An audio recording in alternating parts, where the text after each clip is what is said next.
Chemistry मास्टरचा नमस्कार. थर्मोडायनामिक्सचा आपण आत्ताचा 18 नंबरचा प्रॉब्लेम बघतोय. 18 नंबरच्या प्रॉब्लेममध्ये काय गिवन दिले ते बघूया. पहिला 1.6 × 10⁻² kg ऑफ ऑक्सिजन त्यांनी दिलंय. ऑक्सिजन आपल्याला माहिती आहे. तर टेम्परेचर दिलंय 300 केल्विन. हा एक्सपांड झालाय आयसोथर्मली आणि रिव्हर्सिबल. एक्सपान्शन असेल तर डब्ल्यू मॅक्स हा मायनस येईल. व्हॉल्यूम इज डबल्ड असं म्हटलंय. व्हॉल्यूम डबल होणार आहे. मग आता गिवन लिहूया आपण. मग गिवनमध्ये काय काय लिहितो तर mass of O2. Mass of O2 किती आहे 1.6 × 10⁻². म्हणजेच ग्रॅममध्ये करायचं असेल हे किलोग्रॅममध्ये आहे. ग्रॅममध्ये करताना किती येतं तर 16 ग्रॅम येतो. मग नंबर ऑफ मोल्स लागलीच काढून घेऊया. Number of moles is equals to mass upon molar mass. Mass किती आहे 16. मोलार मास किती आहे 32. किती आला 0.5 त्याचे नंबर ऑफ मोल्स आले. परत आणि काय गिवनमध्ये आपल्याला तर टेम्परेचर आहे 300 आणि त्यांनी काय म्हटलं बघा एक्सपांड झाल्यानंतर व्हॉल्यूम वाढलाय. म्हणजे व्हॉल्यूम वाढलं म्हणजे काय केलंय समजा आता हा सिलेंडर आहे. ह्याच्यामध्ये असा व्हॉल्यूम आधी हा V1 होता आणि त्यानंतर व्हॉल्यूम वाढला म्हणजे एक्सपान्शन पिस्टन माग आला. पिस्टन मागं ज्यावेळेला आला त्यावेळी इथं पर्यंत आला. समजा हा V2 झाला समजा म्हणजे V2 मोठा असणार आहे V1 छोटा असणार आहे. एक्सपान्शन झालं ना. मग आपला V1 माहित नाही मग आपण काय कन्सिडर करूया X आणि V2 माहित नाही पण एवढं माहित आहे की तो डबल झालाय. डबल झाला म्हणजे याच्या 2 पटीनं वाढलाय. म्हणजेच काय 2x करूया आपण. म्हणजे आपल्याला नाही का पद्धत आहे बघा. ज्याला माहित नाही आपण त्याला x कन्सिडर करतो आणि ज्याला विसरलो त्याला सुद्धा आपण x कन्सिडर करतो. आता हे आपल्याला गिवन आहे. त्यानंतर मग आपल्याला काय करायचं आहे टू फाइंड. काय फाइंड आउट करायचं आहे तर आपल्याला फाइंड आउट करायचं आहे W max is equals to question mark.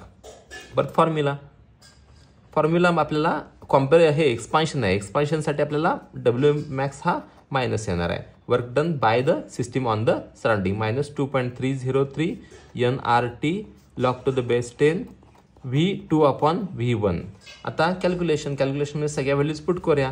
-2.303 n ची व्हॅल्यू किती आहे 0.5 इंटू R ची व्हॅल्यू किती आहे 8.314 परत T ची व्हॅल्यू किती आहे 300 into log to the base 10 V2 किती आहे 2x आणि आपण V1 x आहे. मग आता काय करायचं हा x कॅन्सल होईल. राहिला काय 2 राहिला. तुम्ही इथं लिहायला कंटाळा करू नका. ही स्टेप कंपल्सरी प्रत्येकाने लिहायची कारण बऱ्यापैकी घोळ इथं होण्याचे चान्सेस आहेत. का चान्सेस आहे त्याचं कारण आहे तुम्ही गडबडीमध्ये काय करताय हा लॉग टू द बेस 10 हा 2 आहे ना हा त्याचा लॉग डायरेक्ट ह्यांच्या मल्टिप्लिकेशनसाठी तुम्ही घेताय. मग ते थोडंसं कन्फ्युजन होते. म्हणजे कसं सांगतो बघा हे तिसरी स्टेप पण लिहायची तुम्ही 2.303 इंटू 0.5 इथं 0.5 आणि 300चं 150 केलं तरी चालते पण ठीक आहे मी आता हायसच घेतो इंटू 300 इंटू 2चा लॉग किती येतो 0.3010. बरेच जण काय करतात ह्या चौघांचा लॉग बघतात आणि ॲज इट इज ही व्हॅल्यू समसाठी घेतात. असं करून नाही चालणार आपल्याला. आता ह्या 5च्या 5 व्हॅल्यूचा लॉग परत एकदा बघावा लागेल. याचा लॉग बघावाच लागेल. आता मी काय करेन ह्या सगळ्यांचं लॉगची सम करेल. मग मी ह्या सगळ्यांची लॉगची सम करतो. बघा बरं 0.3623 परत याचा आहे तो बार 1.6990 याचा आहे तो 0.9198 300चा 2.4771 आणि याचा आहे तो बार 1.4786. ह्या सगळ्यांची सम करायची. का सम करायची आपल्याला तर ह्या सगळ्यांचं मल्टिप्लिकेशन आहे म्हणून.